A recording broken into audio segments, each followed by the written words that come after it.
Υπάρχει εκεί μια ψημαχία με τον Γιώβετιτς να δέχεται κόκκινη κάρτα. Τον βγάζει αμέσως ο Δανός για την ενέργεια που είδατε.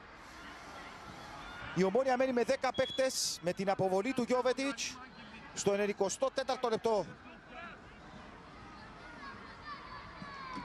Εδώ θα δούμε τι ακριβώς έχει συμβεί.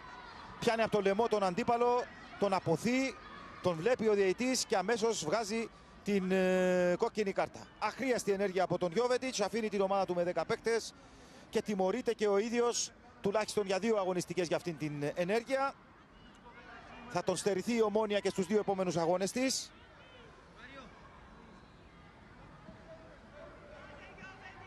Και ενώ το χρονόμετρο δείχνει το 95ο λεπτό, αυτή η διακοπή βεβαίως προφανώς θα υπολογιστεί από τον διαιτητή στον τελικό χρόνο μέχρι να σφυρίξει τη λήξη της αναμέτρησης.